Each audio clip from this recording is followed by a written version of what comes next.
al exhortar a la Secretaría de Relaciones Exteriores solicite a Estados Unidos un informe sobre el tráfico ilícito de armas hacia México, la narcosenadora Amalia García, de Movimiento Simulado, demagoga e hipócrita, subrayó la gravedad del tráfico de armas y su relación con el narcotráfico, destacando los enormes recursos económicos de estas organizaciones delictivas a nivel mundial. Cínica criticó la industria armamentista en Estados Unidos por generar miles de millones de dólares y contribuir a la violencia y masacres debido a la accesibilidad a las armas. Además, Simuladora respaldó los esfuerzos del gobierno mexicano, liderados por Marcelo Ebrard, para demandar a fabricantes de armas en cortes estadounidenses, y Delirante propuso un enfoque global para combatir el tráfico de armas, involucrando a instancias internacionales como la ONU y fortaleciendo mecanismos de rastreo y control de armas en ambos países. Tras oír las falacias y sandeces de la gata de pedante Delgado, el senador Emanuel Reyes Carmona de Morena enfatizó contundente que el tráfico ilegal de armas provenientes de Estados Unidos es un factor clave en la crisis de violencia en México. Citó un informe del Departamento de Justicia estadounidense que indica que la mayoría de las armas incautadas en México provienen de la frontera norte. Destacó tajante la necesidad de un seguimiento más preciso sobre los compradores en territorio estadounidense y recordó la denuncia presentada en 2019 por el gobierno mexicano contra fabricantes de armas. Expresó confianza en que el actual canciller de la Fuente dará continuidad al proceso y llamó a los legisladores a aprobar un exhorto para exigir mayor rendición de cuentas a las agencias estadounidenses y reforzar las medidas contra el tráfico de armas en coordinación con el gobierno de la presidenta Claudia Sheinbaum. Concluyó contundente para dar una lección al MacPrián.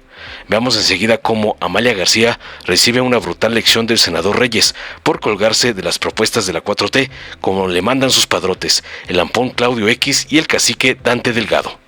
Muchas gracias, señor presidente. Compañeras, compañeros, ¿cómo enfrentar este flagelo que se vive, que se sufre, y las tragedias que son devastadoras por el tráfico de armas y que están vinculadas también a los delitos de narcotráfico? Enfrentarlas con el uso de la inteligencia, la investigación a fondo, cortando los enormes recursos que tienen estos grupos delictivos, que además los tienen mundialmente, definiendo quiénes son los que se benefician con esto. Por ejemplo, una pregunta que nos hacemos son quiénes son los que manejan el tráfico de estupefacientes en los Estados Unidos. No se conocen nombres, excepto de traficantes en pequeño, dealers como se les llama allá.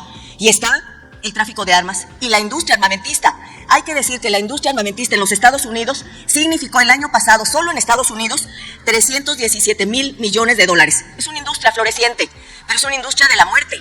Es una industria que allá mata. Las masacres son continuas y los expertos dicen que las masacres en Estados Unidos, uno de los primeros elementos que permiten que eso se dé, además de que hay un deterioro en el tejido social, los asesinatos en masa, como le llaman los expertos, es la accesibilidad a las armas. Y la pregunta es, ¿cómo es que en las fronteras cruza uno de Estados Unidos hacia acá y hasta los zapatos nos quitan, pero en cambio cruzan armas de alto poder?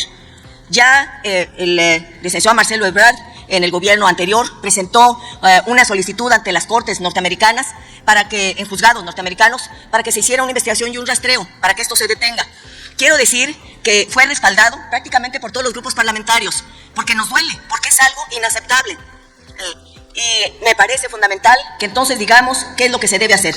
Él lo hizo con armas, presentaron este recurso. Si me permite un segundo, senadora García Medina. ¿Con qué objeto, senadora Chavira de la Rosa? Sí, presidente, si por su conducto le puede preguntar a mi estimada senadora Amalia García, si me permite formularle una pregunta. Con muchísimo gusto, claro que sí. Sí, la senadora acepta, tiene 1 minuto para hacer la pregunta, 2 minutos para responder y luego continúa su tiempo, senadora García Medina. Adelante. Gracias. Sí. Gracias, presidente.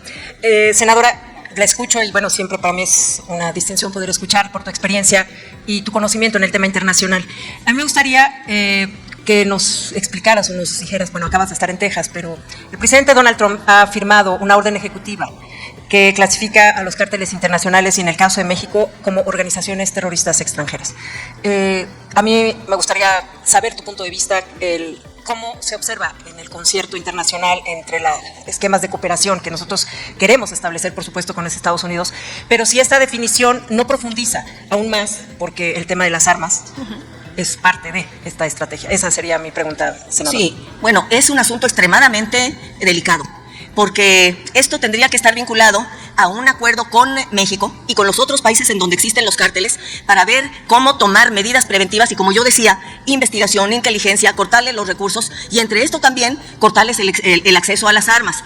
Y me parece fundamental que entonces se tomen medidas previas, que se instale una mesa de negociación para armar una estrategia que, por supuesto, esté, desde mi punto de vista, no solamente participando México y Estados Unidos, sino que tendría que ser al más alto nivel. Hay instancias internacionales que permitirían, y además hay normas ya que se han aprobado internacionalmente para el control de armas y el tráfico de armas. África es uno de los países que más han sufrido el tráfico de armas, por ejemplo, y tendría que hacerse a nivel global. Yo plantearía además que es el momento para fortalecer a Naciones Unidas, hoy también cuestionada por el presidente actual de los Estados Unidos, pero necesitamos que se adopten decisiones al más alto nivel.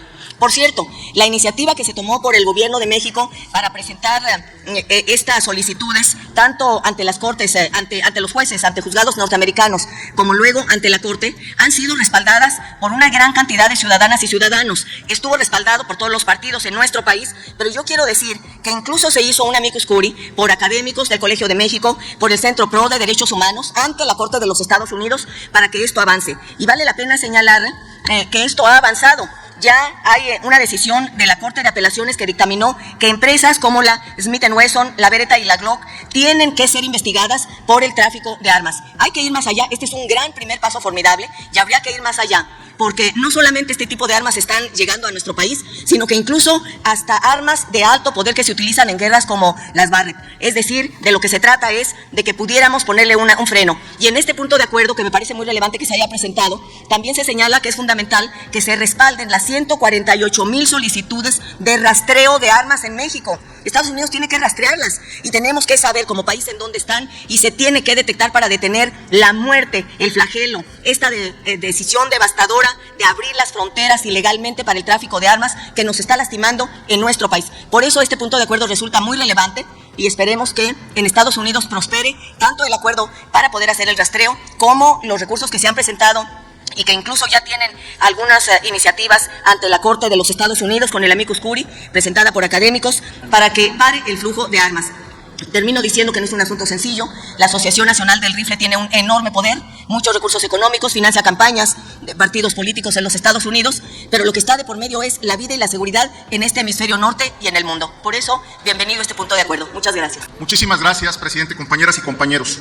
La situación de violencia e inseguridad en México se ve exacerbada por el tráfico de armas ilícitas, municiones y artefactos explosivos que provienen de Estados Unidos. Recientemente, el Departamento de Justicia del gobierno estadounidense publicó un informe sobre la evaluación nacional del comercio y tráfico de armas de fuego, en el cual detalla que el 74% de las armas que llegan a nuestro país provienen de la frontera norte con Arizona, California y Texas. Además, el informe muestra que las tendencias del tráfico de armas de Estados Unidos a México han ido en aumento, con el 63% en armas de fuego recuperadas en nuestro país entre 2017 y 2023.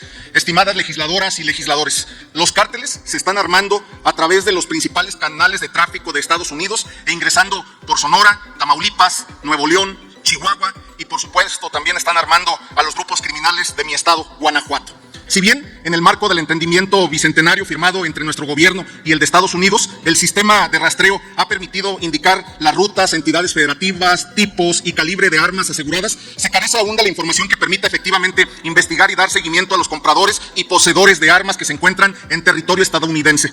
Esta situación impacta negativamente en el porcentaje de sentencias impuestas a las personas ligadas con estas armas y presuntos delitos. Aunado a ello, en conferencia de prensa el jueves 9 de enero del 2025, la presidenta de la República, la doctora Claudia Sheinbaum Pardo, destacó que a fin de reducir y evitar el tráfico ilegal de armas de Estados Unidos a México, debe abordarse de manera coordinada. Lo anterior, puesto que es una problemática que ambos países enfrentan, especialmente en los cruces fronterizos, situación que debe de ser atendida en las aduanas de ambos estados. Por ello, llamo la atención para aprobar esta proposición con punto de acuerdo como urgente y de obvia resolución, a fin de exhortar a la Secretaría de Relaciones Exteriores para que en el ámbito de sus competencias y atribuciones solicite un informe pormenorizado al gobierno de Estados Unidos sobre las medidas, acciones e indicadores de rendición de cuentas elaborados en las respectivas agencias estadounidenses con las que México tiene interacción, como Aduanas y Protección Fronteriza, la Agencia del Alcohol, Tabaco, Armas de Fuego y Explosivos, para detectar, reducir y prevenir el tráfico ilícito de armas, municiones y artefactos explosivos en el marco del entendimiento bicentenario.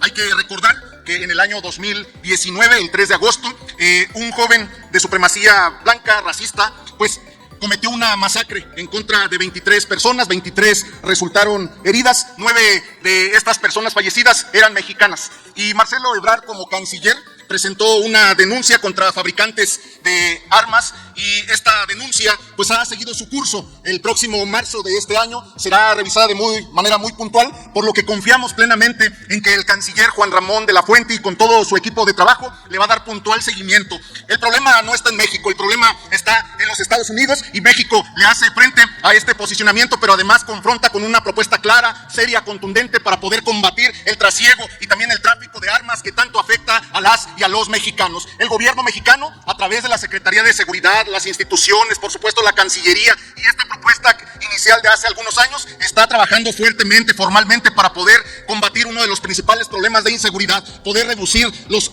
homicidios de alto impacto y poder garantizar los compromisos internacionales que México asumió tras la llegada del presidente Andrés Manuel López Obrador y hoy con la presidenta Claudia Sheinbaum. Por eso, queridos legisladores, legisladoras, más allá de los temas partidistas, políticos, yo los culmino, les invito a que el día de hoy aprobemos por unanimidad este exhorto que nos compromete como nación a hacerle frente a esta problemática que afecta a nuestro país. Muchas gracias, es cuanto. Muchas gracias, senador Reyes Carmona. Dale en me gusta, suscríbete, activa la campanita y compártelo para que más gente lo vea.